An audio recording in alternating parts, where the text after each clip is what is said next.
اور زیادتی نہ کیجیے اور ہمیں سیدھے راستے کی طرف ہماری رہنمائی کر دیجیے۔ حضرت داؤد نے کچھ دن اللہ کی عبادت کے لیے مقرر کر رکھے تھے اور کچھ دن عوام کے مسائل کے حل کے لیے۔ جس دن عبادت کرتے اس دن کسی کو ان سے ملنے کی اجازت نہ ہوتی۔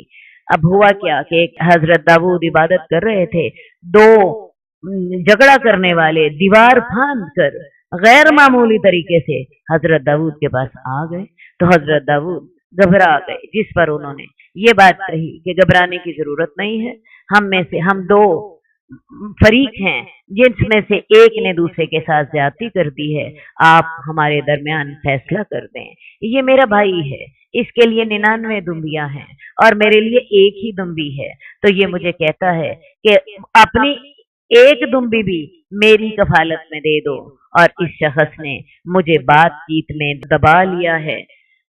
حضرت داؤد نے کہا، اس شخص نے تیری دمبی کو اپنی دمبیوں میں ملانے کا سوال کر کے تم پر ظلم کیا ہے، اور بے شک بہت سے شریک ایک دوسرے پر زیادتی کرتے ہیں۔ ہاں، وہ لوگ جو ایمان لائے اور جنہوں نے اچھے عمل کیے وہ ایسا نہیں کرتے، اور ایسے لوگ بڑے تھوڑے ہوتے ہیں۔ اور داؤد نے خیال کیا کہ ہم نے اس کی آزمائش کی ہے، تو انہوں نے اپنے رب سے استغفار کی اور اللہ کے حضور رکوع کرتے ہوئے گر گئے اور اللہ سے رجوع کیا، تو ہم نے ان کو اس کے لیے معاف کر دیا۔ بے شک وہ ہمارے بڑے نزدیک تھے اور ان کا بڑا عمدہ مقام تھا۔ حضرت داؤد کو ان دونوں کی حقیقت پر پہلے بھی شبہ تھا، اب جب وہ مقدمے کا فیصلہ سنتے ہی رخصت ہو گئے اور نفاذ کا مطالبہ بھی نہ کیا، تو حضرت داؤد کا شبہ مزید پختہ ہو گیا کہ یہ مقدمہ اصل میں ان دونوں کا نہیں، بلکہ اللہ تعالیٰ ان کو کچھ سمجھانا چاہتے تھے۔ یہ معاملہ کیا تھا، اس کی تفصیل ہمیں قرآن و حدیث میں سے نہیں ملتی۔ بعض مفسرین نے اسرائیلیات کو نقل کیا ہے۔ بنی اسرائیل نے جیسے انبیاء کے خون سے ہاتھ رنگے ہیں، اسی طرح انہوں نے انبیاء کی عصمت کو بھی داغدار کیا ہے۔ اسرائیلیات میں یہ تحریر ہے کہ حضرت داؤد جو تھے، ان کے پاس اپنی بیویوں کے علاوہ انہوں نے اپنے ایک کمانڈر اوریا ہتی کی بیوی کو دیکھ لیا، اس کے عشق میں مبتلا ہوئے، نعوذ باللہ اس سے زنا کیا، اور بعد میں اوریا ہتی کو مروا دیا، اور اس کے بعد ان کی بیوی سے خود نکاح کر لیا۔ حضرت علی جو تھے وہ تو یہاں تک کہا کرتے تھے کہ جس نے حضرت داؤد پر یہ تہمت لگائی میں اسے 160 کوڑے لگواؤں گا، کیونکہ نبی پر تہمت لگانے کی سزا عام انسان سے دگنی تو ہونی چاہیے۔ اب اصل معاملہ کیا تھا، اتنی بات تو میں نے آپ کو بتا دی کہ یہ اسرائیلیات سے کچھ مفسرین نے نقل کیا ہے، اور بنی اسرائیل اپنے نبیوں کو جب قتل کر دیتے ہیں تو ان کی کردار کشی کرنے میں بھی انہیں کوئی باک نہ تھا۔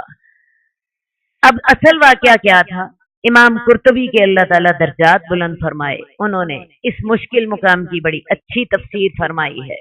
اس سارے واقعے کی حقیقت اتنی تھی کہ اللہ تعالیٰ نے جب حضرت داؤد کو اتنی بڑی سلطنت عطا فرمائی تو ان کی تربیت بھی کی۔ یہ سارا واقعہ انہیں مقدمات کے فیصلہ کرنے کا طریقہ کار سکھلانے کے لیے ہوا۔ حضرت داؤد کو ایک جیسے کر دیں، یہ کیسے ہو سکتا ہے کہ نیک اور بد برابر کر دیے جائیں؟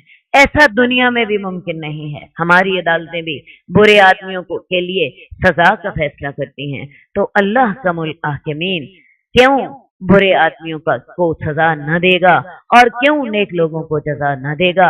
اور یہ آخرت کے آنے کی ایک منطقی اور عقلی دلیل ہے۔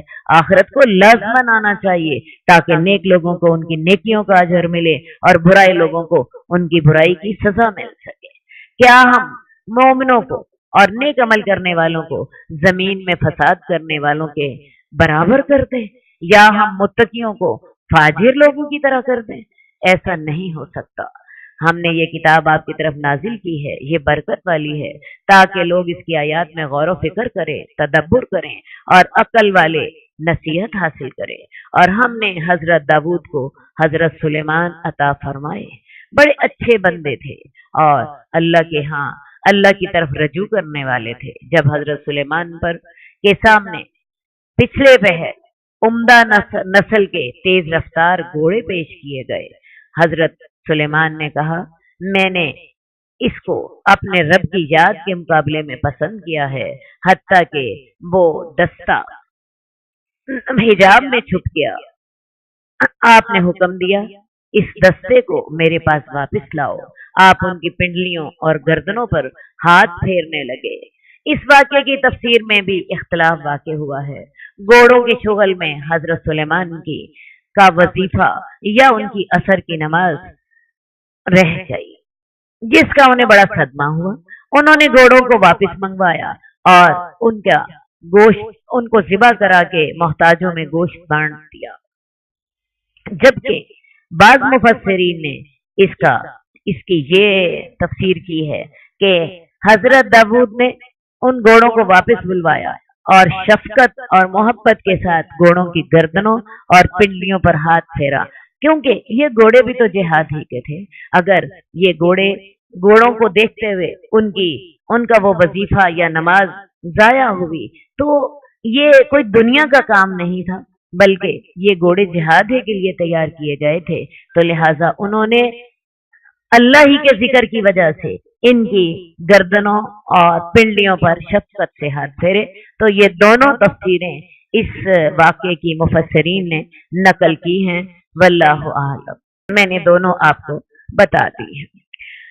جب اس کے اوپر پچھلے پہر عمدہ نسل کے تیز رفتار گھوڑے پیش کیے گئے تو اس نے کہا میں نے اس مال کو اپنے رب کی یاد کے مقابلے میں پسند کیا، حتیٰ کہ وہ گھوڑوں کا دستہ اوجھل ہو گیا، اس کو واپس میرے پاس لاؤ۔ تو وہ آپ ان کی پنڈلیوں اور گردنوں پر ہاتھ پھیرنے لگے۔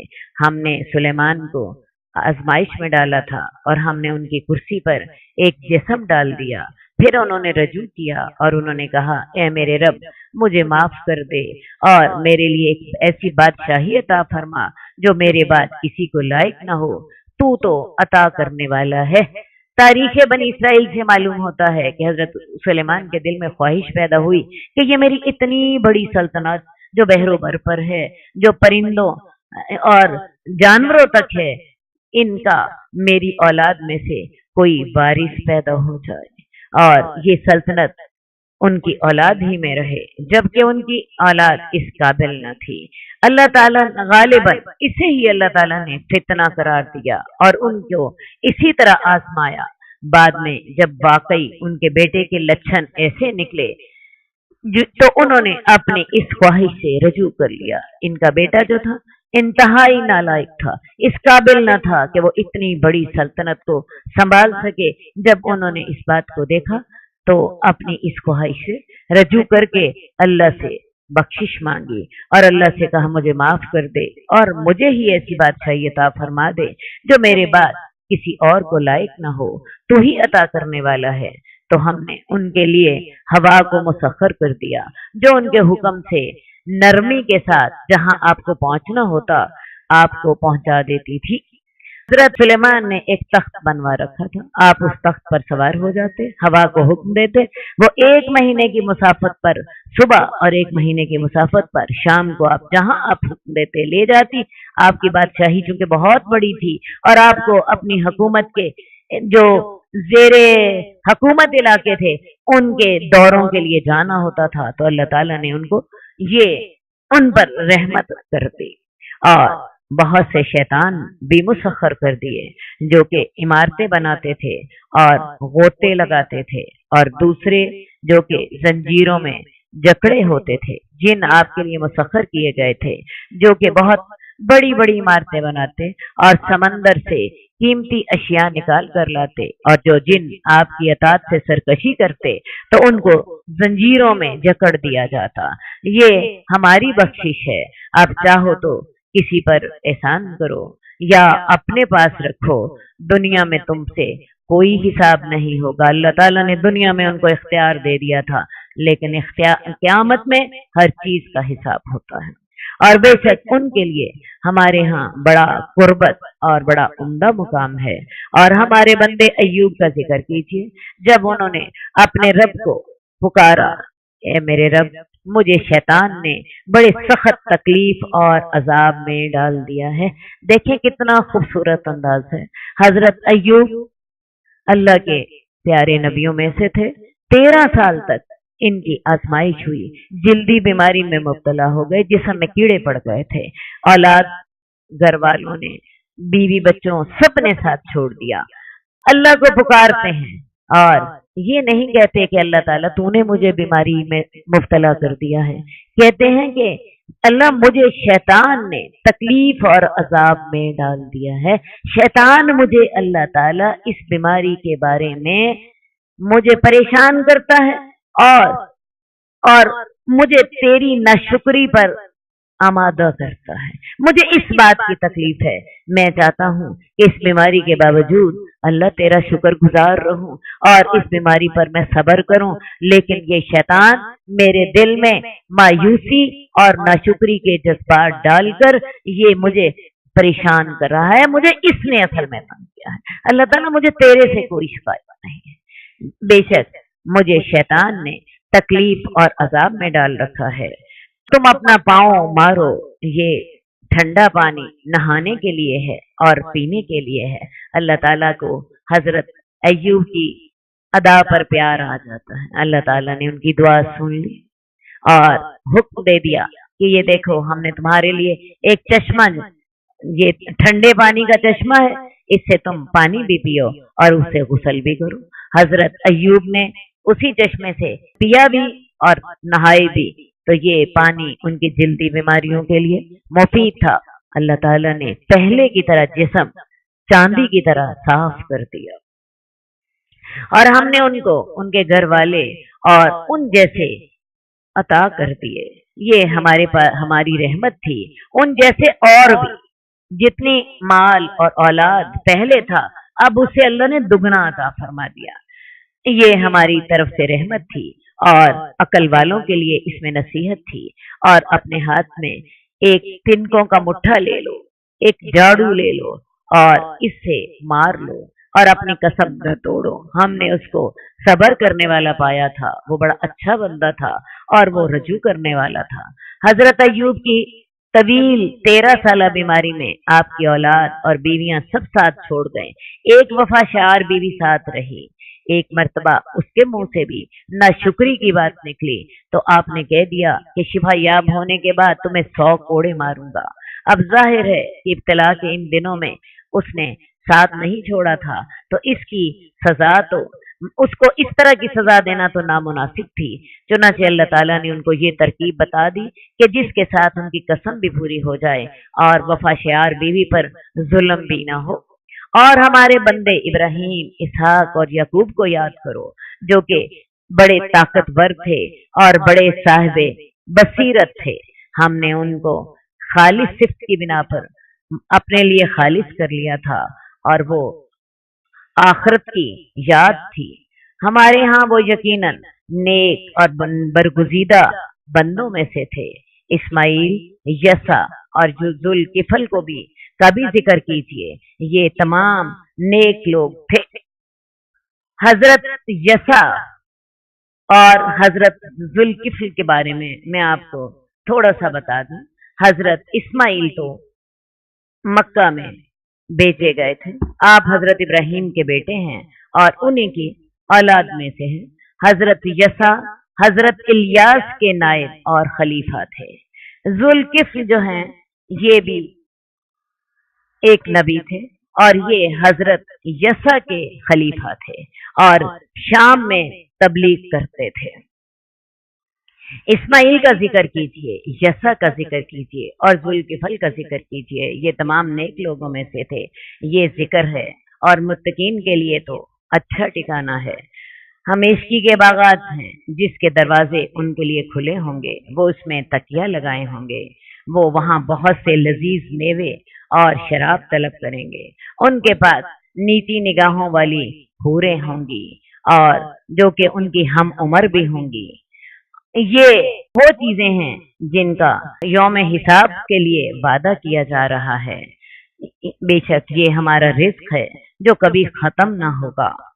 یہ تو تھا منتقیوں کا انجام، اور سرکشوں کے لیے برا ٹھکانہ ہے کون سا جہنم، اس میں داخل ہوں گے تو یہ بہت بری جگہ ہے، یہ اب اس کا انجام چکھو۔ کھولتا ہوا پانی اور پیپ اور ایسی ہی بہت سی دوسری اسی طرح کی کہ بہت سے دوسرے عذاب، جس طرح جنت کی نعمتوں کی پوری صفت دنیا میں بیان نہیں ہو سکتی، نہ سمجھی جا سکتی ہے، اسی طرح جہنم کی سزاؤں کو بھی پوری طرح سمجھنا انسان کے لیے ممکن نہیں ہے۔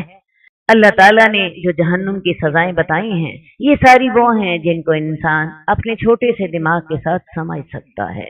آگ ہوگی، 70 گنا زیادہ جسم بڑھا دیے جائیں گے، کھولتا ہوا پانی پینے کے لیے ہوگا، پیپ ہوگی، اسی طرح کانٹے دار زقوم کا جو ہے کھانا ہوگا۔ اس کے علاوہ بھی اللہ تعالیٰ نے اس طرح کے بہت سے اور عذاب رکھے ہوں گے جن کو آج انسان نہیں سمجھ سکتا۔ جب وہ دوزخ میں ڈالا جائے گا تو تب ان عذابوں کو دیکھے گا اور ان عذابوں کو سمجھے گا۔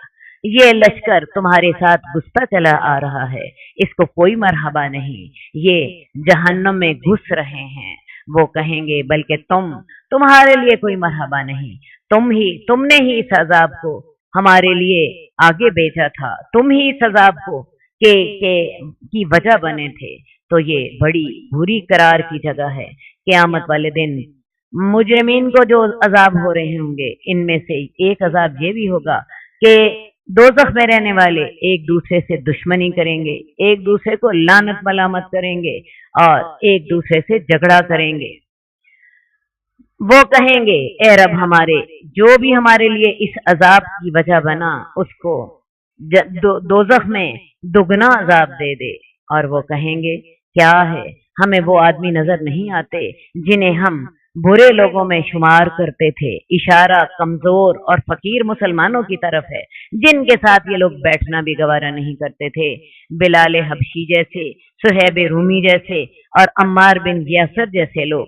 کیا بات ہے آج وہ ہمیں نظر کیوں نہیں آ رہے؟ کیا ہم نے ان کا مذاق اڑایا تھا؟ کیا اب ہماری آنکھیں ان سے پھر گئی ہیں؟ کیا بات ہے وہ ہمیں نظر کیوں نہیں آ رہے؟ حالانکہ حقیقت یہ تھی کہ وہ لوگ جہنم میں تو تھے ہی نہیں، ان کو تو اللہ تعالیٰ نے ان پہ رحمت کر کے ان کو جنت میں بلند مرتبے عطا فرما دیے تھے۔ بے شک یہ بات برحق ہے کہ جہنمی لوگ اسی طرح آپس میں جھگڑتے رہیں گے۔ اللہ تعالی ہمیں ہدایت کی توفیق عطا فرمائے۔ قد خصك الرحمن بالفضل والتيجان